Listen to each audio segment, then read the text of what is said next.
Hello, everybody. Mick here. I hope everybody's having a wonderful, beautiful day.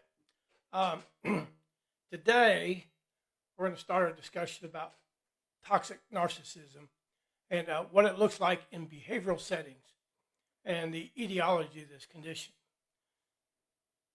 This is going to finish up the dark triad, what we call the dark triad. Remember, there are three personality conditions that's intertwined with the dark triad. And they are psychopathy, sociopathy, which is one, Machiavellianism, which we did, is number two, and then number three is pathological or toxic narcissism. Now, the sociopathy and psychopathy and Machiavellianism, they're subsumed under the heading of antisocial disorder. And then today we're going to, we're going to talk about narcissism or pathological narcissism, and these are referred to as what we call cluster B disorders. It's this erratic sort of dramatic countenance, and it also includes borderline personality disorder and histrionic personality disorder. So, it may be confusing, but real quickly, I want to kind of describe the structure of the 10 personality conditions that's listed in our DSM-5, which is the Diagnostic Statistical Manual for mental disorders. And this is it right here. This is our current copy. This is sort of our guidebook for diagnoses. So we have these 10, right, that are listed in here. And they fall under three different clusters, A, B, and C. Now, cluster A is known as the odd-eccentric cluster, odd and eccentric. And they are schizoid, schizotypal, and paranoid personality conditions. The second cluster, B, which we're in, of course, is known as the dramatic erratic, and they are antisocial, which I broke down into Machiavellianism, pathological narcissism, and then, of course, psychopathy, sociopathy, that's combined there. So I clumped these three together under what's called the antisocial condition. Now, the second condition is of course, narcissism, which we're talking about today. And then there's the third, which is borderline personality disorder, and then lastly, histrionic. Then we have what's known as the cluster C, this anxious, fearful, and they include dependent personality condition, avoidant personality condition, and lastly, OCPD, which is totally different than OCD. So OCPD, all right, obsessive compulsive personality disorder in that. So the plan is to blog about all the PCs over the next several weeks, depending on my work and the fishing schedule that I have. So we're going to try to get through all 10 of them. Some people have asked me, why it is important to know about a person's personality. Let's say if you're treating them for depression or anxiety, maybe an adjustment disorder, or even a paraphilic disorder, okay? Well, it really helps to set up two very important aspects of therapy organization. This is organizing the therapy. And those two important aspects are called case conceptualization and treatment planning, okay? So just don't think that, hey, these therapists are out there shooting from the hip. They actually set up, they case conceptualize, and then we'll write up a treatment plan. We also write up our case conceptualizations. So, the reason we do this, let's say someone comes in for, let's say with social anxiety, okay, where they get really anxious around people or being in or being the center of attention. Perhaps they got a big presentation coming up at work, and they have massive stage fright, okay, which is a freezing condition from overactivation of the parasympathetic nervous system. And this is a form of social anxiety, Excuse me. If I'm going to case conceptualize correctly, then I would need to know if they had a personality condition like histrionic, this overly dramatic personality disorder where they are emotionally dysregulated. So I need to do that correctly to case conceptualize and to treat them. Or, hey, how about this? What if they suffer from a paranoid personality disorder and they've got to give some sort of presentation, Can you imagine a paranoid on, I don't mean to say a paranoid, but somebody with paranoid disorder on stage, they're going to be like, hey, what are you guys looking at? So, what's everybody staring at here? So you can just imagine these complications of both, in case conceptualization and treatment planning. So that's why, we like to do that.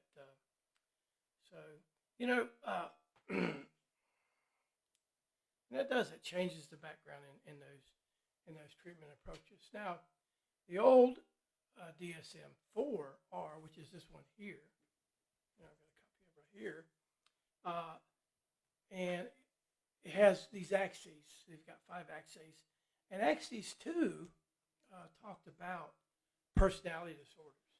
So you had to include that in your assessment within the case conceptualizations, and and the treatment plans.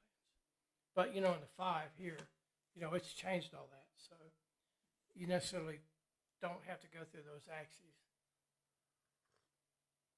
And what's funny was several years back, because the 5 came out in 2013. I was reading and comparing all the changes between the 2 versions. And, they made up task force for each sort of section, okay? And that the task force for the personality conditions, they didn't want to include narcissistic personality disorder in the new edition, in the 5. But the narcissists within the task force, they sternly objected because, they couldn't stand the idea of no longer being recognized with this sacrosanct book of psychology and psychiatry. So whether that was a joke or not, I thought it was kind of amusing. So, okay. So now, on to the tripartite, the last one, narcissistic personality disorder, the last of the dark triad here.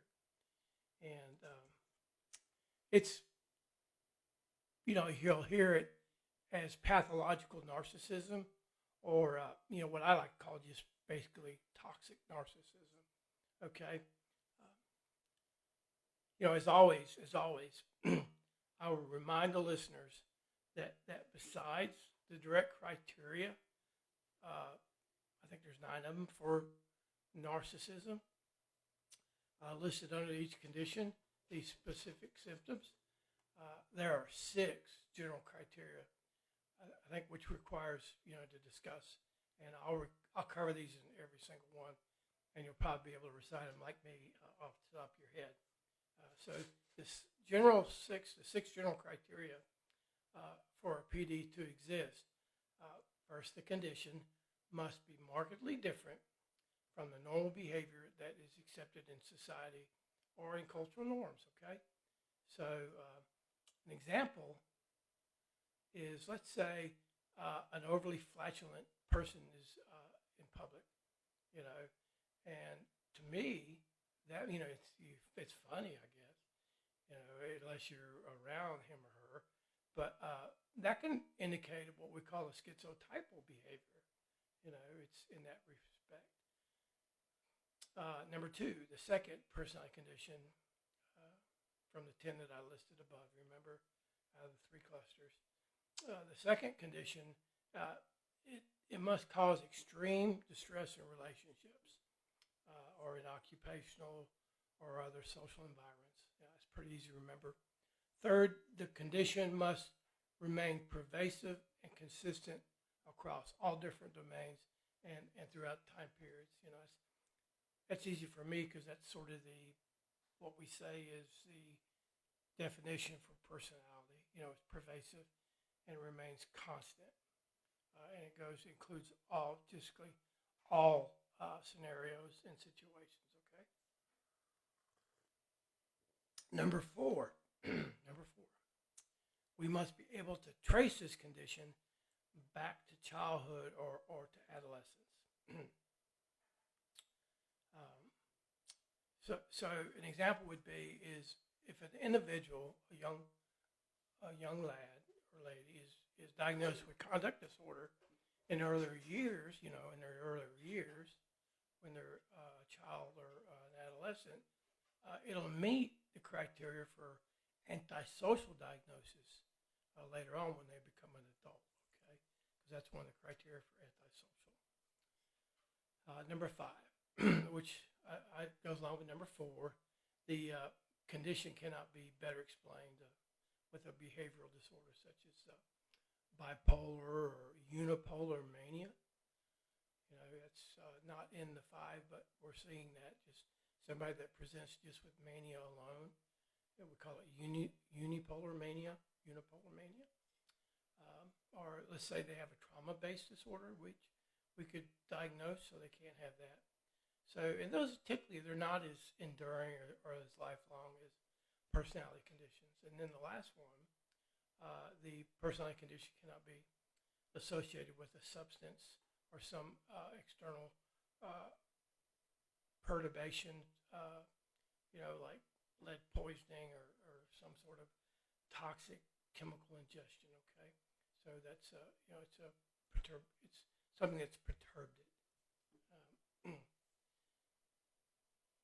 Now, which is interesting here, we're going to go back a little bit. I always like doing a little history and background.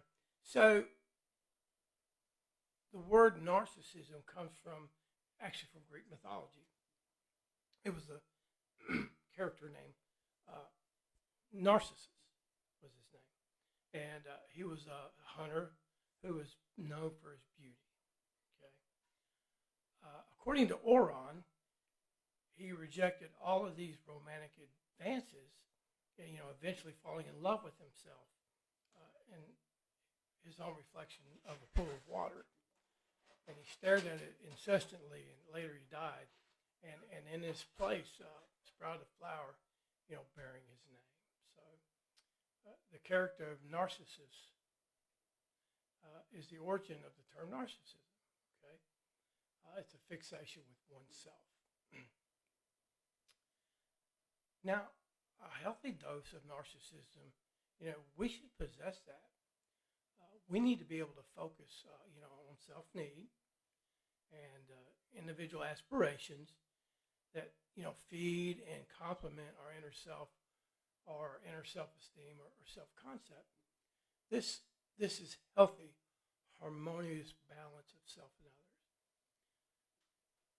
others. It becomes pathological when self becomes a greater force, okay?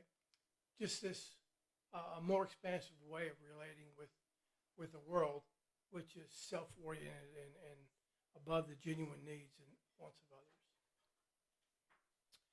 Basically, we become number one, number two, number three in pecking order, okay? So that's what the narcissist basically is. He or she, they're number one, number two, and number three, okay?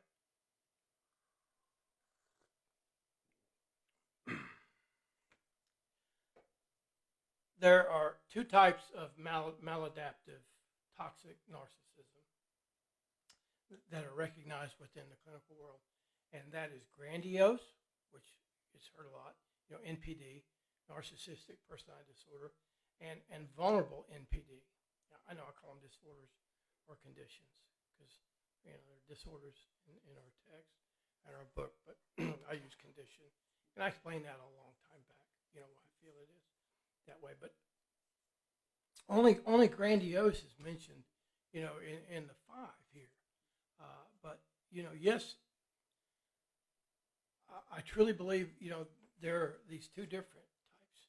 Okay, there are grandiose and vulnerable, and these branches from the narcissistic personality disorder, and I've treated patients exhibiting these conditions of both grandiose and vulnerable. I will say treating clients with cluster B conditions, you remember, antisocial, we're on narcissism now, and histrionic and borderline. Those, I think, are the most intractable as compared with the others.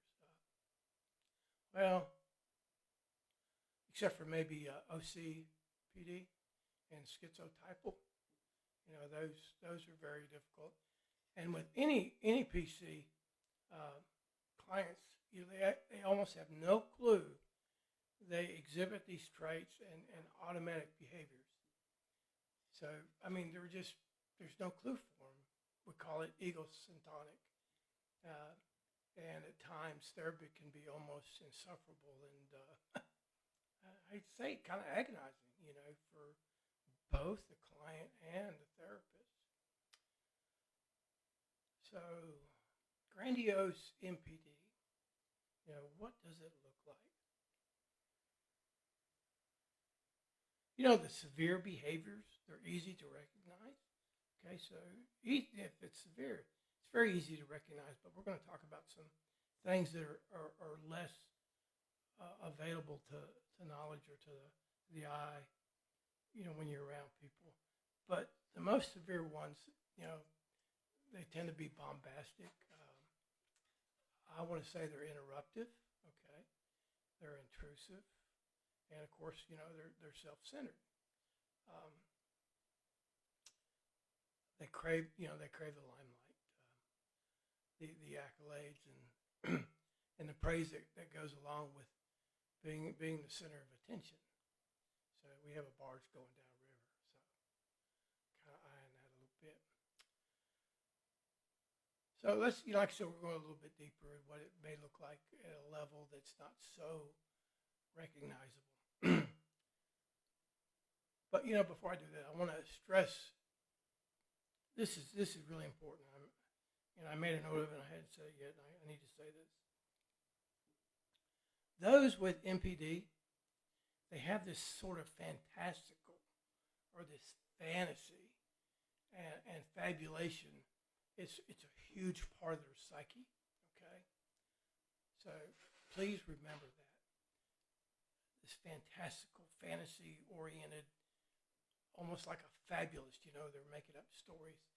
That's part of their psyches. They're daydreaming. They don't live in reality. They at times, most often than not, create and fabricate stories of vacations, accomplishments, or possessions. Anything that serves their fragmented ego. So this is the basis of MPD. Like I said, they're egocentric. They do not realize nor care to even explore their psychopathic or psychopathologic personality. It's alien to their thought or emotional process. Okay. All right.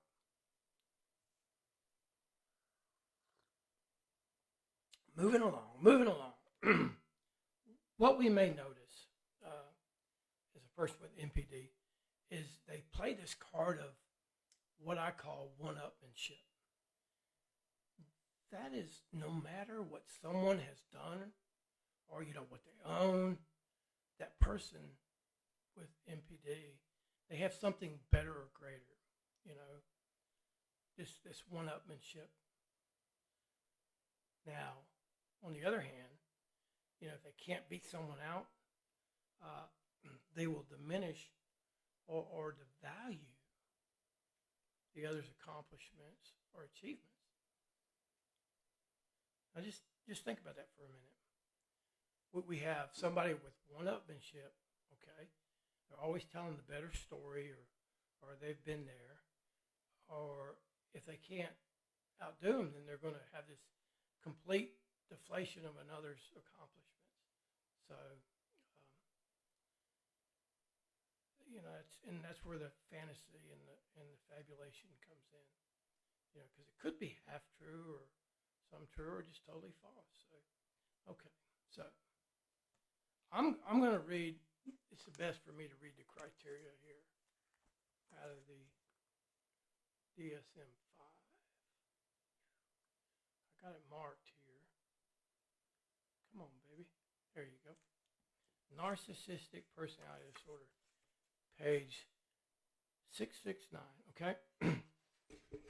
Now, like I said, there are 9 sub-criteria. Okay, but I want to read here. So, it's a pervasive pattern of grandiosity in fantasy or behavior. There's a need for admiration, a lack of empathy, beginning by early adulthood, and present in a variety of contexts, as indicated by 5 or more of the following. Okay, so there's 9. So we look at if they have 5 or more, they meet clinical diagnostic criteria. Number 1, has a grandiose sense of self-importance. Okay, they exaggerate their talents in order to be recognized as superior, without the commensurate achievements. Hubristic comes to mind to me, boastful or even pretentious. Okay, they always seem to want the best, or they have the best, or they pretend to have the best. I think these people, they'll be in extreme debt, beyond their financial means, because they want to maintain or look like they have these things. Okay. Number 2, is preoccupied with fantasies of unlimited success, power, brilliance, beauty, or ideal love. Okay. Vanity comes to mind in this for me. They tend to daydream about being a superstar and having this unlimited fame and fortune, which comes with admiration from the populace, like I said. And so brilliance. I'm going to talk about brilliance a little bit later, I think. With these fantasies, okay? Number 3, believes that he or she is special and unique and can only be understood by or should associate with other special or high status people or institutions. Okay? So this brilliance, they may appear like, they hang out with all these people like in college, I see this a lot, I'm from this institution and I have this pedigree and those things, which is great, and I welcome that. But when you over promote it, and some people do, that they, you constantly, if you're around them, you hear it over and over. So not only are they this self-fabulous, but they'll also exaggerate and embellish or completely fabricate the status or positive attributes of others they associate with. So if they can't, make something up about themselves, they're going to make up something about those that they hang around, who they associate with. I think we can, if we go back, we can recognize this behavior in the earlier ages, especially around 5 and 13 years old. Okay, these young kiddos, they'll tell whoppers, or they'll spin these tall tales that an adult knows to be made up. And I think this is a developmental indicator for future NPD diagnosis. Okay, number 4, requires excessive admiration. Class clown comes to mind, or the cut up, where they want to be admired or noticed to the point of disruption. This will indicate their self-esteem is almost invariably fragile, and it takes the form of a need for constant attention in this, the one that's always, remember I said interruptive? They could be interruptive away, so they get the attention. Okay? They covet these compliments as to being like super funny, especially witty and bright, or they'll expect others to positively comment on their possessions, what they got, their appearance, their adept mannerisms, and if these things aren't forthcoming from others, they'll broach the subject of admiration, and they'll elicit this required attention and admiration. So, number 5, has a sense of entitlement, i.e. unreasonable expectations of especially favorable treatment or automatic compliance with his or her expectations. Okay? They'll cut in front of others, things like that. They'll go when it's not their turn. They think somehow they're special in that. I think one I see a lot is people who jump into a parking spot another person was getting ready to take. Full well, knowing what they're doing, but they don't care. So, number 6, they are interpersonally exploitative. So, interpersonally exploitative, what does this mean? Interpersonally means you use others, okay? Their wants and needs are the priority, and they expect assistance or favorable regard. They'll come to others for favors, but not return the gesture. Okay, you know the ones who ask for help with moving. That's a good one there, or with these big projects.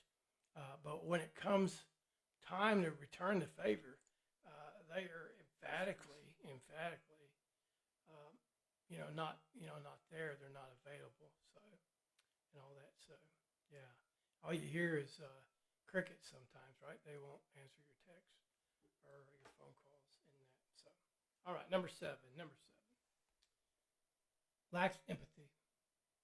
Is unwilling to recognize or identify with the feelings and needs of others. I'm going to call this marginal empathy or situational empathy. Okay, so lacks normal empathy. They have an overarching need. I'm going to give you an example here. It comes to mind. They have this overarching need to discuss their own issues or concerns in an inappropriate or lengthy detail. We've seen that, right? Again, it kind of goes back to one-upmanship a little bit. They're interruptive, and you're trying to tell somebody something, and they interrupt, and theirs is, they've got a worse medical condition or things of that nature, and it ignores others' needs or concerns. So, what we'll see is contemptuous and impatient behavior with others, who talk about themselves if they can't stand it. So, they're just oblivious. They're oblivious to the hurt their remarks or actions can cause to others. When we relate to someone with NPD, narcissistic personality disorder, there's an emotional coldness. Remember, it's not normal. This empathy is not normal. Or you may even see this disingenuous, this unctuous sort of feint to intimacy. They may start out romantic relationship, showing a lot of attention But then again, it changes, and all focus is on them, and it's for some it's crickets, in these relationships, on the other side, and have that avoidant. And I'm going to talk about that a little bit later. Okay, I want to get ahead of myself. Now, number eight, often envious of others, or believes that others are envious of him or her. Again, getting back to fantasy. They have this fantasy that others are jealous of them, or if someone appears better off, what they're going to do is they're going to assign this cheating, or this person they cut corners, or others, they're the recipient of others' help. Like, they're well off because of inheritance or lucky fortune. See, they diminish and devalue others' accomplishments if they can't have that one-upmanship, if they're not ahead. Oh, that was slick. All right, I'm about done with this anyway. Number 9, I spilled it all over my book here. Shows arrogant, haughty behaviors and or attitudes. So I got to set this off to the side here.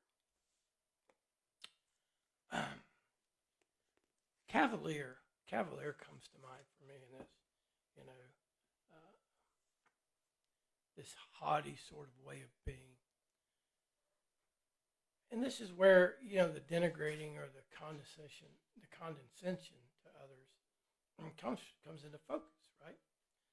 I guess we can describe them sometimes as snobbish, disdainful, patronizing for sure, right?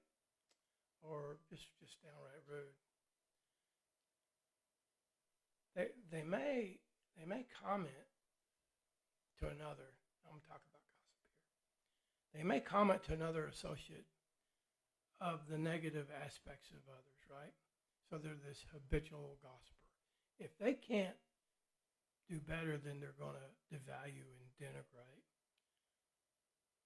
on this. And you know what? Also, to add to number 9 here, I think it's really important, is we'll very seldom hear a person with MPD say that, I'm sorry. We won't hear that comment, I'm sorry. This is not in their vocabulary. Because you got to remember, their self-esteem is fragile. And any indication of being called out or any criticism is taken out of context, okay? And this could leave, these individuals feeling humiliated, degraded, hollow, and empty, okay? There are some higher suicide rates for those diagnosed with narcissistic personality disorder. Okay. So I'll just leave it at that. I didn't really prepare for that, but that came to mind. I couldn't give you I want to say it's in here. I can look it up, but my pages are all wet. We've been talking about the grandiose, and now I want to talk about the vulnerable, the vulnerable narcissist. Okay, and like I said, you won't find that in the 5, but I've treated the vulnerable narcissist and both grandiose. But the vulnerable, he or she will present as shy, this look of being vulnerable. They'll present, right, shy, insecure, and they are shame-ridden. Now, fantasy is also a foundation for this subtype. But instead of in-your-face arrogance, it's overwhelming pity. Pity for their situation, pity for their life, or any other avenue where they can elicit pity from others. Women, tend to be more oriented to this group. And I've seen what is known as what we call Munchausen by proxy, okay? Where a mother or another either fabricates or produces this ill health or this disadvantage in another person, their offspring maybe, could be a spouse, in order to gain the attention and pity of others. It's this fabricated pity scenario. Now, the infamous Munchen, okay, he was an infamous character. It was right after the Crimean War, who would go to these British taverns pretending to be this decorated British soldier during the Crimean War. Today we call it stolen valor. But a parent, a spouse, and could the mother, the wife, the husband, a caregiver, they will, they'll highly exaggerate the ill health of the child, or even I've seen it to where they'll produce these deleterious symptoms to make the child actually sick. So Munchausen by proxy, is what that's called. So if they can't do it by proxy, they'll feign injury or illness themselves and tell everybody within their circle and talk to them, who will listen. So I think this is where vulnerable narcissism, it kind of crosses over in the realm of histrionic disorder. If I could draw circles, all these think of something like the Olympic circles. They all intertwine. So these symptoms will overlap with each other. So I think this is where it overlaps with in the realm of histrionic disorder, which is this dramatic state of crises after crises, right? Now the sad part is it becomes this cycle of self-fulfilling prophecy where they unwittingly or subconsciously, they make their lives this roiling sort of roller coaster ride of dramatic interludes. And I'm sure we all know people like that, or we've been around people like that. So, but deep down, they all want to be admired for their ability to weather these self-fabricated issues, and be acknowledged for being such a stalwart rock of strength. When in true fashion, they're just really like sandstone or chalk. So these bad things, they keep just happening over and over. and they don't realize it's because of their mental instability. Remember? I told you they're egocentric. They don't realize they're this way. So they're just like this lightning rod for dysfunctional occurrence, all right? So another way to sort of tell if somebody has these narcissistic traits is if they lose friends or acquaintances rather quickly. And I think a big thing is what I ask is, tell me list 5 friends who are lifelong friends, right? So they're characterized by really no lifelong friendships. And when I say friends, you can't include cousins or family. So that's something I always want to know. Even these romantic relationships, they end with the other exasperated, almost worn out by the experience. Okay. I want you to remember this here. I want you to remember what is known as a rule of 3. Okay, the rule of 3. If someone does not do what they say, or if you feel like you're being used or manipulated for the 3rd time, right? Move on. Move on. The first 2 times we can chalk it up to extenuating circumstances, but the 3rd is a pattern, okay? And also, too, I want to say, someone who plays that pity card on a regular basis, let's just move on, okay? So the rule of 3, right? All right, etiology. So, etiology of NPD. Where did it come from? Or what causes this personality disruption. I think what causes it is brain and circuit formation of overly sensitive cortical regions. Okay, and the where is in early childhood to adolescent development periods. So these times we'll see promotion of neglect, abuse, emotional dysregulation, and even an overly pampering and excessive rewarding parental approach to raising a child. Okay. Now these are both polar extremes in a household environment, but they can produce the same thing, and that is an adult who is self-absorbed. Okay. Now I don't want to go in too deep to the neurochemical imbalance that is experienced with NPD, but let's just suffice to say that the reward pathway is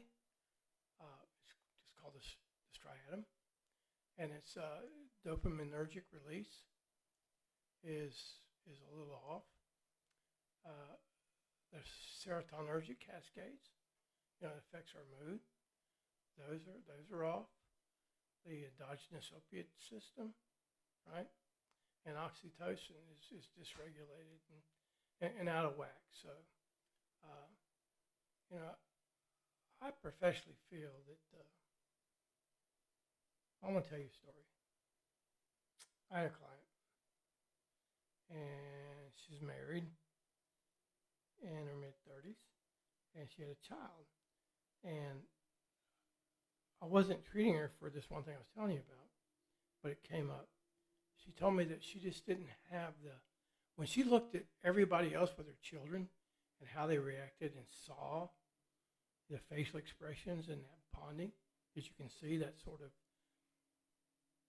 that extra that a parent has with a child, she says that she just she couldn't feel that.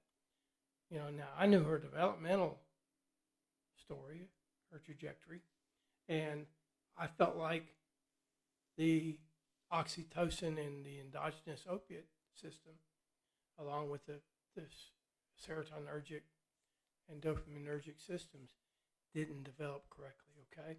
And that's what happens in development. When you're going through, your brain will wire up, and it stays with you for adulthood, okay? So I think those with MPD, I think they have a better chance of diminishing their PD compared to either psychopathy or Machiavellianism, what I talked about earlier. So, this is not so much brain structure as it is brain function. And it's clinically proven that what we call synaptogenesis and synaptoplasticity, can occur during adulthood, during therapy, helping to change behavior. Okay. Now our gray matter will not change. Okay, except for aging. A process is, what we call apoptosis. Apoptosis. Excuse me. It's been a while since I said that word. But the connections of the neurons, right? The synapses where they come together. View it like this: in between, the space in between the neurons. What we call the axon as it comes down, and we have presynaptic and postsynaptic here.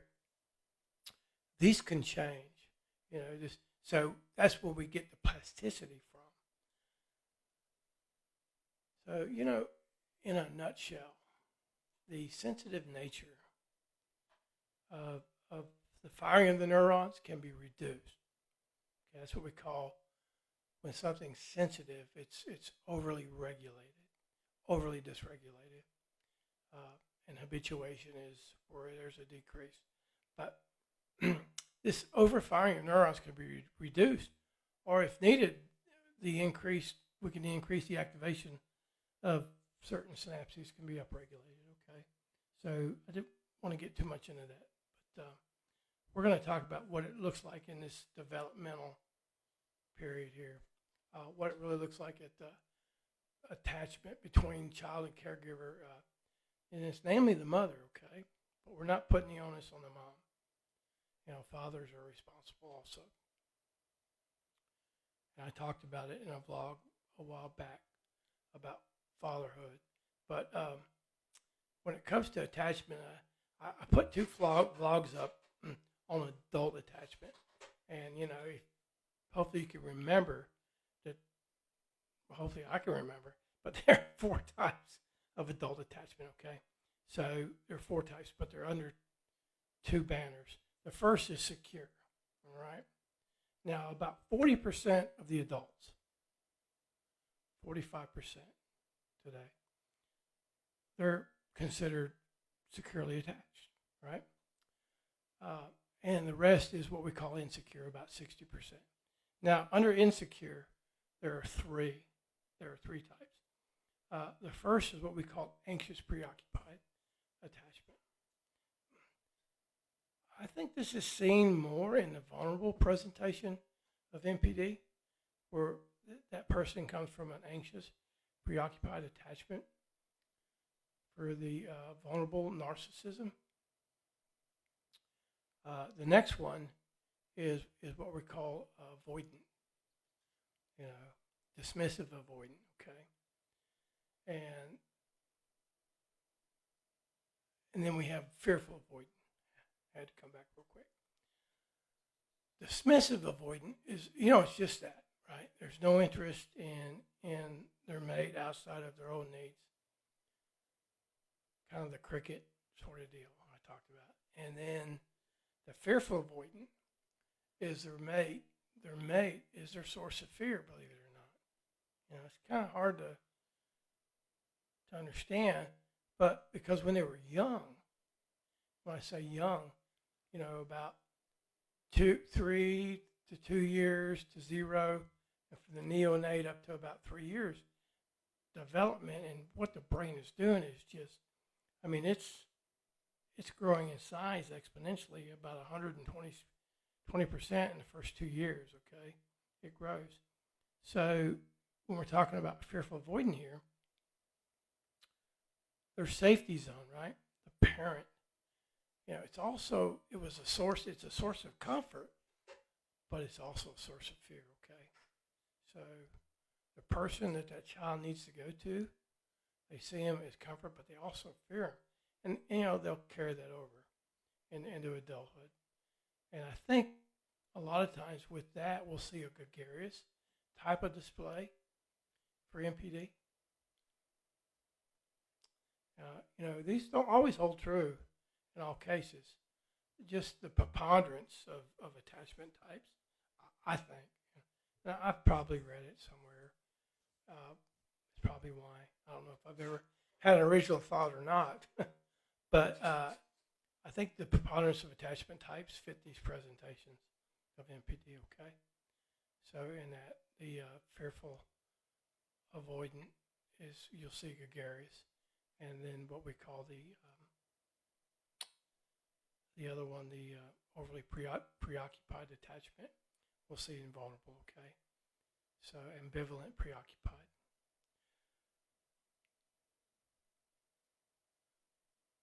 What occurs in these insecure attachments is, and I've talked about it, is toxic shame, okay? Toxic shame. It becomes internalized. And instead of receding in their shell, so to speak, they have this opposite reaction of overcompensation in the gregarious. Into the, hey, look at me, hey everybody, look at me. So this is what we see. So the etiology, like I said, is what does it come from?